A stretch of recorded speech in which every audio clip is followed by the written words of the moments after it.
All right, welcome back, folks. I'm Jake Ellenbogen. Today I'm going to be talking about Kyren Williams and why I think the rhetoric has become absolutely insane. Before we dive into it, be sure to like, subscribe, and comment. Also, be sure to follow me on all social media at JKBogen, including Instagram, TikTok, Twitter, Kick, and Twitch. And in addition to that, just want to let you guys know that today's sponsor is Prize Picks. And let me tell you right now, they got some great stuff. So I definitely want to get to this because there's some weekly promos here, but we're having a Thanksgiving Picks giving over at Prize Picks. So use promo code JKBogen. You're going to get $50 instantly added to your account when you play at least a $5 lineup, win or lose.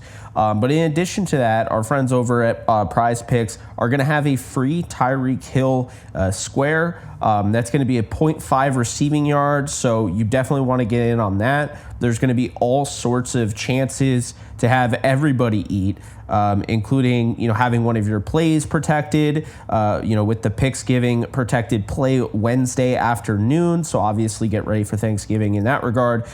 Black Friday, we're going to have some discounts, of course, on the Prize Picks app. December dots, quarterbacks are throwing dots in December. Tune into the Prize Picks board at 10 a.m. Eastern time to find discounted passing yards projections for two different quarterbacks in play on Sunday afternoon. And the Picks giving discounts. Keep an eye on flash discounts throughout the day while watching Thanksgiving football. Our team will be in the kitchen chefing up discounts for your lineup. So a lot of good stuff, a lot of great stuff from Prize Picks there. You definitely want to get on the action. Use my code JKBogen, and you're going to get $50 instantly when you sign up and play at least a $5 lineup, win or lose. Okay, guys, so Kyren Williams, I was at the game, as you guys know. I don't think that is a surprise here. Kyren Williams is getting so much flack for a game that they lost 37-20. I have issues with the fumble just as much as everyone else, but I want to obviously keep this thing, I guess, fair and also rational. I understand as fans, especially at the game, you could be quick to have a knee-jerk reaction or two. And being reactionary is a thing that fans do. I get that. But come on now. The stuff that I'm seeing about Kyren Williams is downright insane.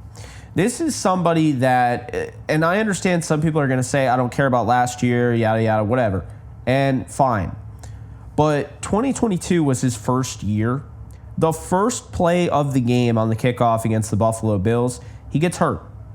A guy, very just completely freak injury, rolls into the back of his ankle. Done, right? Barely gets a chance to play.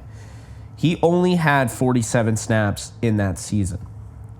Going into 2023, he was going to split time with Cam Akers. Cam Akers didn't like that he became basically the go-to guy in week one, and so Akers wanted out.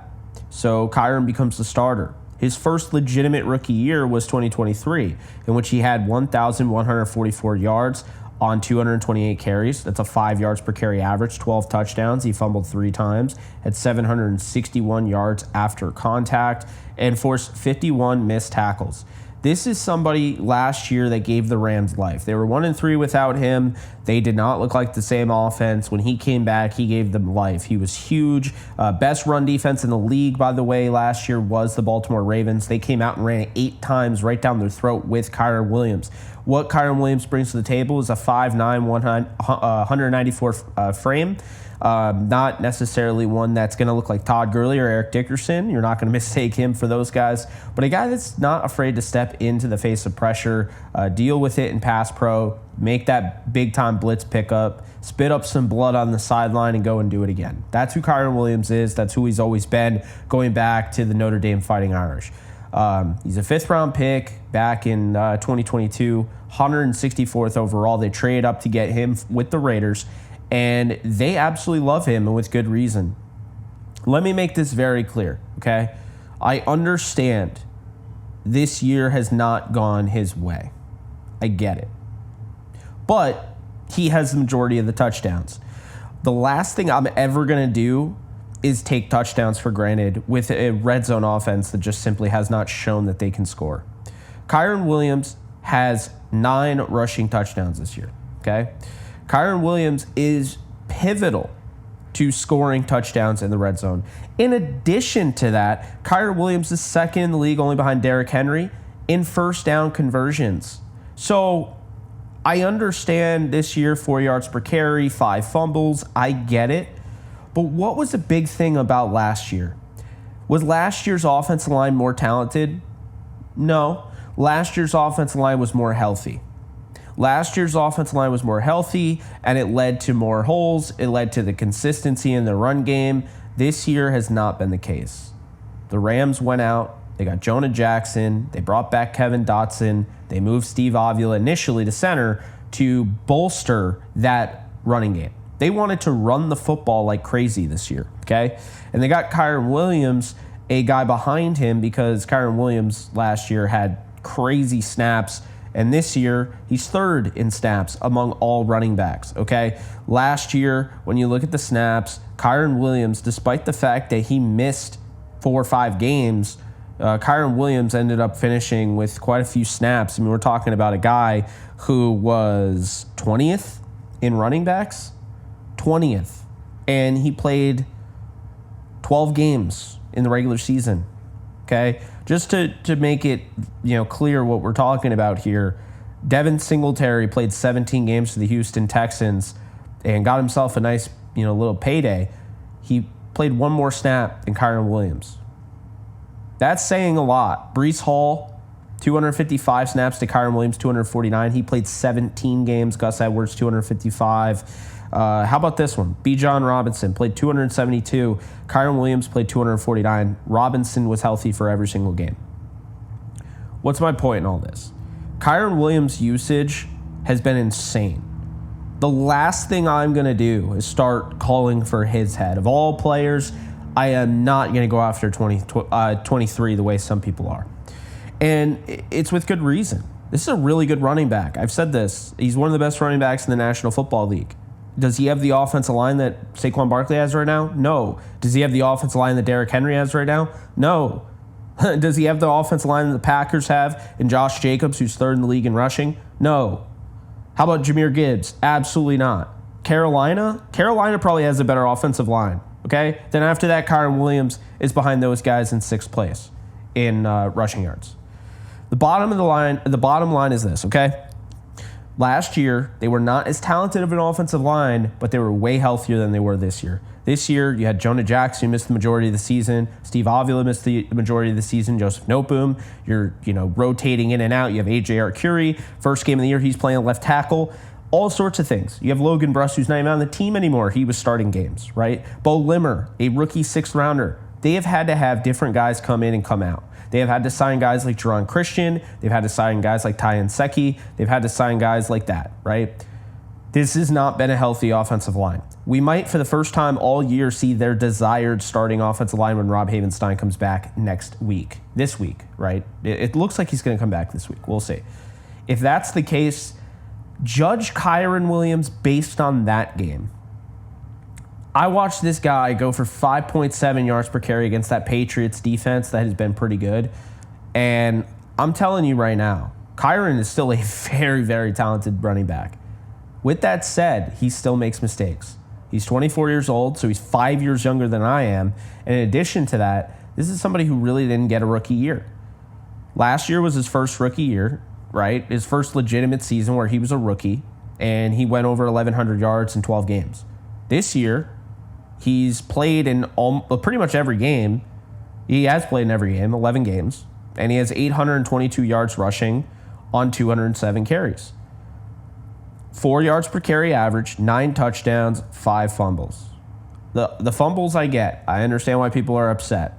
I also want to take you back to 2017. He's not quite having the game that the season that Todd Gurley had, but Todd Gurley had 5 fumbles. Okay, so let's not act like this is exclusive to Kyren Williams. Marshall Faulk, his second year in the league, and basically this is Kyren Williams' second year in the league, he had 8 fumbles. Marshall Faulk had 13 fumbles in his first 2 years with the Indianapolis Colts, and it pushed him out the door. He had 4 fumbles his 2002 year in St. Louis. Steven Jackson, right? Legend. Steven Jackson, Rams legend, 2007,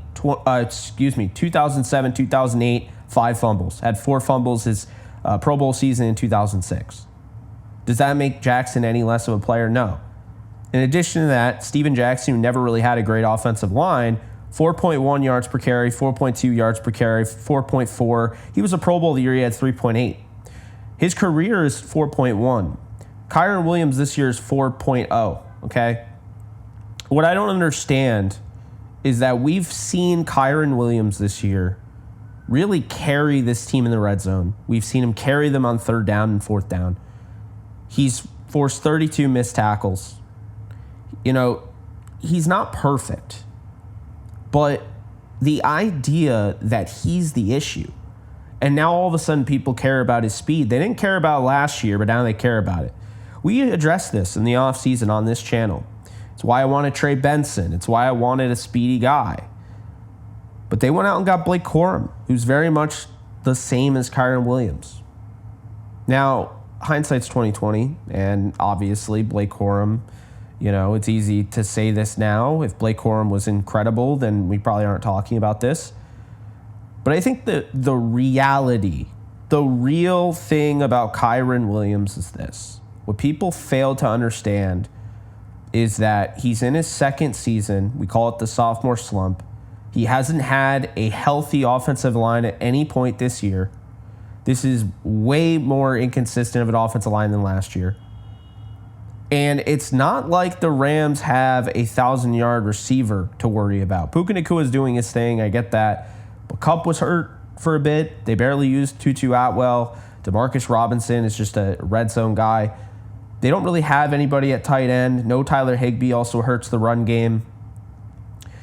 I just have to say that I don't think it's fair, the criticism that Kyren Williams is receiving.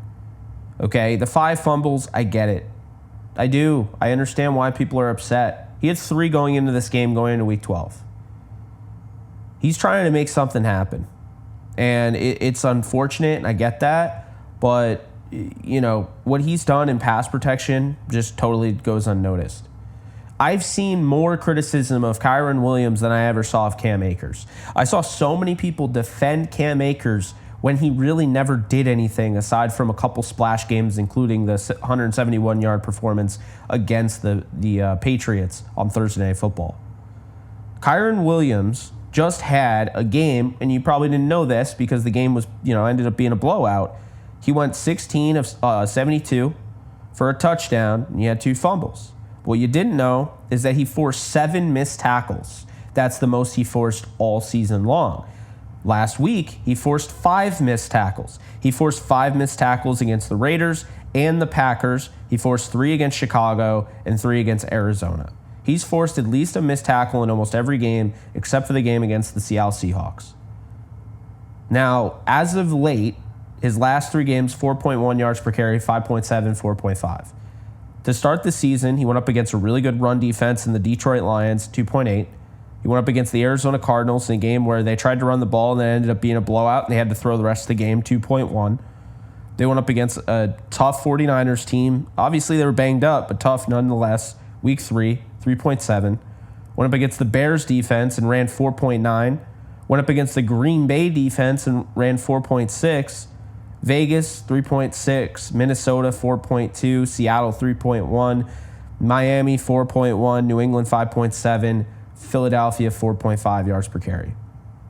Now, again, I understand the reactionary crowd. I get it, all of that. Is Kyren Williams having the season he had last year? No. They have the exact number of games played, and Kyren has way fewer yards rushing. He averages about 1 yard per carry less than last year. He has 3 fewer touchdowns, 2 more fumbles. The yards after contact, they're a lot less. And he forced almost 20 more missed tackles last year, with the same amount of games. So I get it. It's frustrating. But at the same time, last year, he forced 11 missed tackles against a Ravens defense that was the best run defense in the league. Had 114, had 152 against Washington, had 158 against Arizona, 143 against Arizona, had 103 against Indy.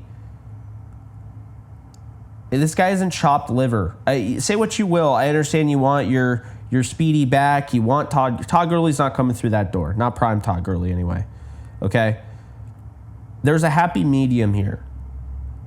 I think Kyren Williams is underrated by this Rams fan base. I do. I really believe that. The way the rhetoric that has been spewed about this guy is utterly insane. You can say you want this running back, but can he actually pass protect? That's the thing. That's what's going to keep you on the field. Did the Rams make a mistake drafting Blake Corum instead of maybe a speedier back? Potentially, but we don't know. What I do know is that we're going into now, week 13, and the Rams have not had a healthy 5 offensive linemen that they had the desire to start. They've only started 4 at max, and that hasn't happened much this year. When Havenstein comes back, if he comes back this week, that is their best chance to start their 5 offensive linemen they intend to start. Then I will judge Kyren Williams. If Kyren Williams is still struggling with the best offensive line he's going to have all year, fine. But I'm sorry. I'm not going to sit here and say this guy's washed. I'm not going to sit here and say he's done. This is his second season in the NFL. In reality, real second season in the NFL. He has some good. He has some ugly. But you know what? Those fumbles, I'm not too concerned about. I get it. It's frustrating. He's trying to do more. He's thinking a lot. He's still a young player. Give him an opportunity here. He is under contract again next year. I would sign him. I would sign him to an extension. I think he offers too much. And I also think the worst comes to worst here, and this is the formula for running backs. If you don't have that home run hitter, go out and find him. This can be a, D'Angelo Williams, Jonathan Stewart backfield. There's no issue with that. This can be a David Montgomery, Jahmyr Gibbs backfield. But you know what? Kyren Williams has not said a single word, and he has played like almost every snap back-to-back years in every game that he's been active. And he's done so. He is about to have a second 1,000-yard season. And the way people are on him, you would think this guy is terrible. Cam Akers, I don't think, ever had a 700-yard season. I think he had 600, but I don't think he ever had a 700. Kyren is going into his second, legit full season as the starter where he almost has 1,000. Oh, by the way, people getting on Kyren's injuries, he's played every single game this year. So it's frustrating. It's frustrating to see a good player that, the reactionary squad is trying to essentially get rid of. He's a very good player. He's very talented. He deserves some more credit. And I don't think we should just blow off what he does in pass protection. I don't think you can. In addition to that, people hold his receiving ability against him. When does he get a chance to do what Barkley did? When does he get those slip screens? When does he get that opportunity? Very rarely, right? So that's where I'm at on Kyren Williams. I think right now he's had a good enough season based on what has been around him on the offensive line. I said the same thing about Matthew Stafford. I think people are upset. They don't want to admit, they don't want to give credit to the Eagles, who are clearly the better team, and they're looking to point the blame. And Kyren Williams is the guy who fumbled at the beginning of the game, so they're going to point the blame at him. Did his fumble hurt? Absolutely. But there was still plenty of time left to go. And Kyren Williams did score a touchdown, and he had some key and critical, fourth down and second down conversions. They didn't convert on third down. But I don't really think it's fair. I don't think it's fair. The rhetoric I'm seeing about Kyren is not at all fair. And I'm a big believer in being fair. If I'm going to criticize a player, I'm going to have an actual point.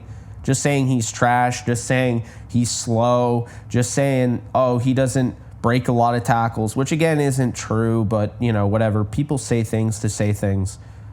Kyren Williams is a very good running back, and when you have the pieces, he's maximized, just like any back. But he showed it last year, he can really help your team out. This will be the first week, potentially, that they have their starting 5 on the offensive line. I expect Kyren Williams to have a big game, a statement game, and I don't think he's going anywhere despite the calls for Blake Corum. He is going to be the starter this year. He's going to be the starter next year. The Rams have already kind of made their bed with Blake Corum. They could add another running back potentially next season, off-season, via the draft, a guy that can be that home run hitter. But Kyren's not the fastest. He's not the strongest. He's not the tallest. He's not the biggest. But he's a damn good running back, and a lot of teams would kill to have his vision. A lot of teams would kill to have his desire in pass pro. A lot of teams would kill to have that durability that he's had this year. It's that simple. So we're going to see. Kyren Williams is a big component to see if the Rams are going to make the playoffs. They're going to need him to be effective. And I think the last 3 games have shown he's starting to be effective. Those fumbles, he's had 4 in the last 4 games. They are concerning. He hadn't fumbled since Green Bay in week 5 before that. I understand, but I do think that he's going to figure this thing out. And again, back-to-back seasons with 1,000 yards, say what you will, but that's not easy to do. Back-to-back seasons likely with 10-plus touchdowns rushing, not easy to do. Get him some help on the offensive line, bring back Rob Havenstein, get Tyler Higbee back, and I think you'll see some better stuff. So those are my thoughts. I still, again, the rhetoric is absolutely insane. He may not be the fastest, strongest, all that, but to act like he's just complete trash and just a complete, piece of chopped liver is just absolutely unfair to what he's accomplished in such a short amount of time. But those are my thoughts. Let me know in the comment section below. I'm Jake Ellenbogen. Be sure to like, subscribe, and comment. Be sure to check out today's sponsor, Prize Picks, and use promo code JKBogan to get $50 instantly when you play a $5 lineup, win or lose.